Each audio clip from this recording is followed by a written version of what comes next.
السلام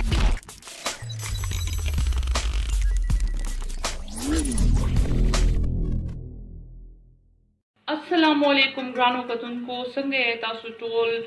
زه هیله ساتم چې تاسو ټول به برابر وئ، ښه روغ به وئ او خوشحاله به وئ خپل ژوند کې. الله مو خوشحاله ساته. نو نن به زه ستاسو وړاندې د غټې غوښې کیمې نه کوفتې تیاروم، ډېر په اسانه طریقه باندې. تاسو به هم اکثر جوړوئ، خو زما طریقه هم وګورئ، کیدای شي ستاسو دا طریقه خوښه شي. نو کوفتې جوړولو دپاره چې کوم شیزونه موږ له پکار دي هغه به موږ تاسو ته وښیو. 1.5 کیلو کیما د غټې غوښې او دا موږ لږ شان لنګرۍ کې ټکوله. دې سره کیمې کې ډېره مزداره ذایقه راځي. او دې نه علاوه به موږ تقریبا 2.5 ټماټر استعمالوو، شین مرچکي چې کوم لږ ترخه وي هغه به هم راوالو، یو څو دانې. او تازه چې کوم کوکونټ وي هغه موږ ګرایند کړی دی، دا به هم په دې کې استعمالوو. او دلته موږ تقریبا 4-5 چمچې چې کومې نینې وي د چڼو یا دال هغه موږ راخستې دي. او تقریبا 2.5 غټې کشغې خشخاش راخستې دي. او دا موږ یو ځای په ګرایندر کې ګرایند کړل، پاوډر مو ته جوړ کړل. او یو غټ سایز پیاز او دلته کې اوږه او ادرک دا موږ وټکول. مسالو کې چې کوم شیزونه استعمالیږي، سور مرچ پاوډر دلته موږ راخستی دی. او دا هغه پاوډر دی چې کوم کې رنګ زیات وي او تریخوالی کم وي. ورسره کورکمن پاوډر دی، وچه دنیا چې کومه موږ ګرایند کړې ده، ثابته زیره او دړې سور مرچکې، ګرمه مساله. او دلته کې یو څو دانې موږ لونګ راخستې دي. او دغه پاڼه چې کومه استعمالیږي ګرمې مسالې کې، بې لیف چې ورته وایي. او یو څو تور مرچ، لږ شان مست، یو اګې مالګه او 2 نیمبوانو جوس.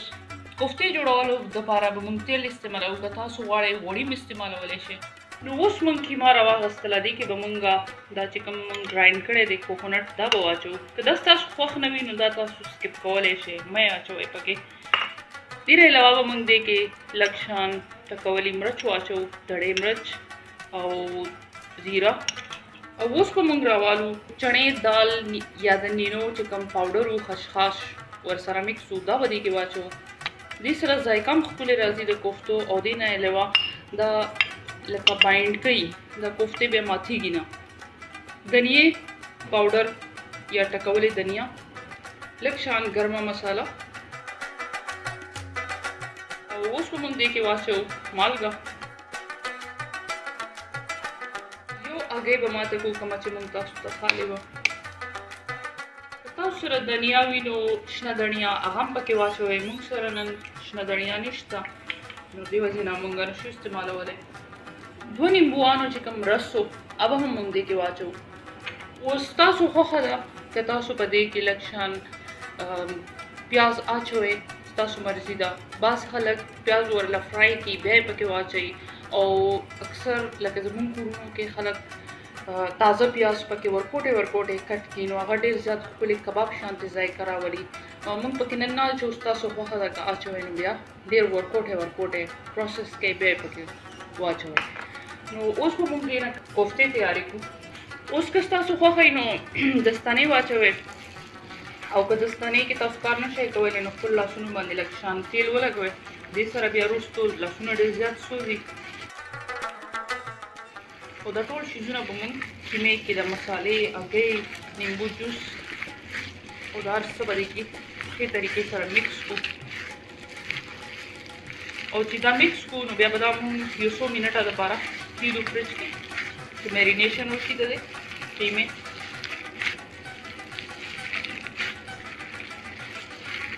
او که تاسو سره ټایم نه وي نو مخکې ساعت هم کوفتې کې جوړولی شئ، فریز کولی هم شئ دغه کوفتې چې تیارې کړئ، چې بیا کله ستاسو ضرورت وي نو راواخلئ او استعمال یې کړئ. موږ خو کیما اول وټکوله، تاسو ته موږ شروع کې وویل.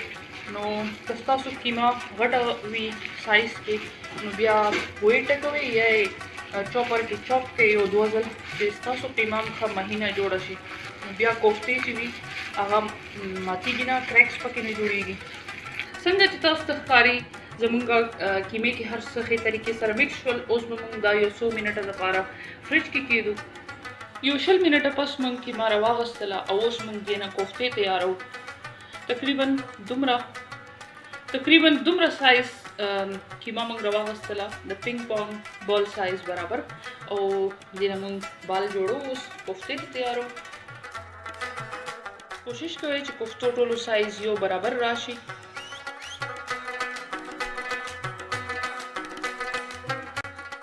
نو مونږ ټولې کوفتې تیارې کړلې او اوس به مونږ دا فریج کې لږ ساعت دپاره کیږدو او مونږ کوفتو دپاره مساله تیارو.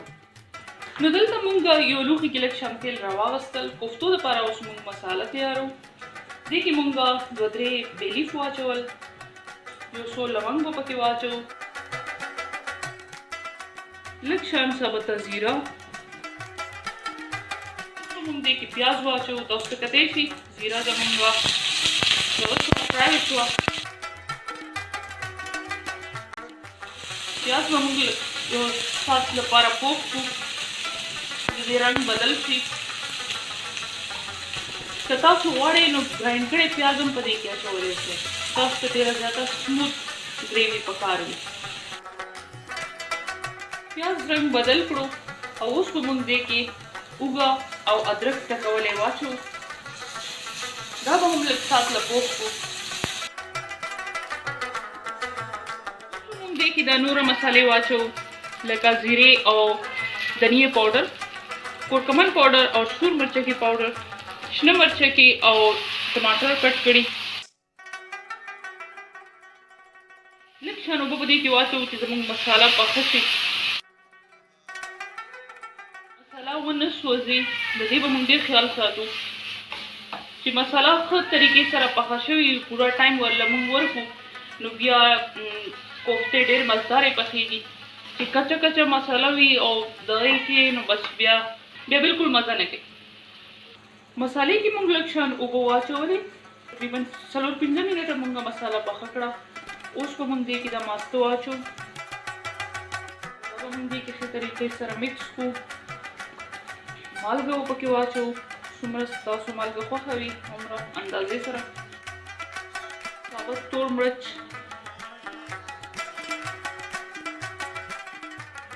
تاسو ته کتی شي اوس سایډونو باندې مسالې خپل غوړي را پرېښودل شروع کړل او دې کې چې څومره اوبه او ماسته مونږ اچولي وو هغه ټول غایب شول. نو اوس به مونږ چوله بند کړو او دا به مونږ لږ ساعت لکېږو چې دا یخ شي او دې کې مونږ دقه شان چمچ وهو ځکه چې زمونږ چې کوم لوښی دی دا ښه غټ دی او که دا مونږ پرېږدو نو دا به وسوځي. نو په دې وجه باندې چې دا یخ شي دا به بیا مونږ ګرایند کړو او دې نه به یو سموت او ښکلی شان مهین پیسټ جوړ شي. نو بیا مونږ تاسو ته نوره چل وروسته ښایو. مساله چې کومه مونږ تیاره کړې وه دا مونږ یو بول کې واچوله او لږ ساعت مونږ دلته داسې کېښودله. نو دا روم ټمپریچر ته تقریبا راغلې ده. اوس به مونږ دا یو ګرایندر ته یا مکسر کې به واچو. دې نه مونږ شین مرچکي، لونګ او دغه چې کوم تیزې پاڼې وي دا هم ترې بهر کړي دي. دا بیا وروسته مونږ په دې کې واچو. اوس به مونږ دې کې دا مساله واچو او دا به مونږ لږ شان بلینډ کړو. تاسو دا سټپ سکپ کولی شئ که ټایم کمی وي یا څه چل وي. اوس به مونږ دا ګرایند کړو. مساله مونږ ګرایند کړه یا بلینډ وکړه. اوس همغه لوښي کې ځکه چې دې کې ډېره زیاته مساله ده نو دا به ضایع شي. نو په دې وجه مونږ به دې کې لږ شان تیل واچو او بیا به دغه مساله مونږ دې کې ټرانسفر کړو. اوس به مونږ دې کې اوبه واچو. دې شي چې مسالې رنګ لږ خړ شولو یا لږ شان ډل شولو نو دې کې تاسو اوس نوره دغه سور مرچکي پاوډر چې کوم چې زیات رنګ وي هغه پکې لږ شان اچولی شئ. اوبو اچولو نه اول پکې هغه مرچکي پاوډر که غواړئ نو واچوئ. اوس مونږ دې کې ښه کولو اوبه واچولې ځکه چې مونږ ته ګریوي پکار ده چې کوم کې زمونږ کوفتې ښې طریقې سره پخې شي دننه پورې کچه نه وي.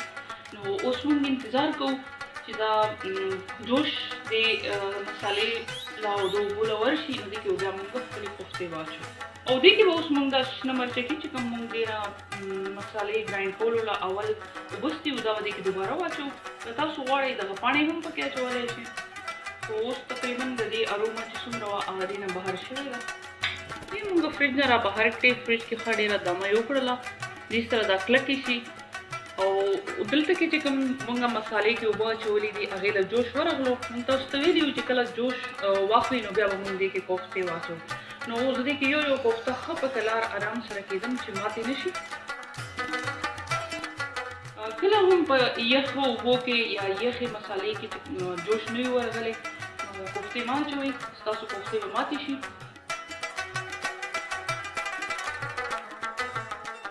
کوفتې فلټ شوي وي یا شیپ یې لږ شان خراب شوي وي نو خپل لاسونو کې لږ شان داسې دغه کې زور ورکړئ او شیپ ورله بیا ورکړئ او زمونږ چوله چې کومه ده هغه په های فلیم باندې ده ځکه چې په دې ساعت موږ له های فلیم پکار دی کوم لوښي کې چې تاسو کوفتې جوړوئ پکار دی چې هغه داسې فلټ شانتې وي چې ټولې کوفتې پکې ښه ازادې پرتې وي په دې باندې به اوس موږ سر کېږدو او همدغه شان لږ ساعت په های فلیم باندې پوخ کړو سر به پرې اوس موږ کېږدو او دا به همدغه شان پخېږي نو اوس تقریبا 20 منټه تېر شول او موږ به وګورو چې کوفتې څنګه دي یوه کوفته ما چک کړه بلکل مزدارې پخې دي نرمې او موږ ته همدومره ګریوي پکار ده که ستاسو لږه خوښه وي نو بیا یې لږ ساعت د سر ته یخ وکړئ او فل فلیم باندې پوخ کړئ دې کې به موږ اوس لږ شان ګرمه مساله واچو نو زموږ مزدارې شانتې کوفته کری تیارې دي اوس به موږ دا یو پلیټ کې واچو ستاسو وړاندې مزداره سموث ګریوي تیاره شوې ده او کوفتې هم ډېر ښکلې جوړې دي ماتې شوي نه دي او رنګ یې هم ډېر زیات زبردست ښکلی دی نو تاسو هم زموږ په طریقه باندې کوفتې تیارې کړئ یقینا تاسو ټول کور والا به ډېر زیات ستاینه وکړي او ډېر زیاتې به یې خوښې شي تاسو له به بیا فرمایش کوي چې همدې طریقې باندې موږ له جوړې کړئ که ستاسو خوښه وي نو بیا لږ شان دی کې ملفوظې پاڼې هم واچوئ وچې کړئ شنه دنیا پکې واچوئ موږ سره نن شنه دنیا نشته نو په دې وجه موږ استعمال نه کوو ګریوي تاسو وګورئ ټیکسچر څومره مزداره مهینه تیاره شوې ده نو ګرانو ملګرو زه هیله ساتم چې ستاسو به زما د غټې غوښې تیارې کړې کوفتې کری ډېره زیاته خوښه شوې وي نو تاسو یې هم خامخا زموږ ریسیپي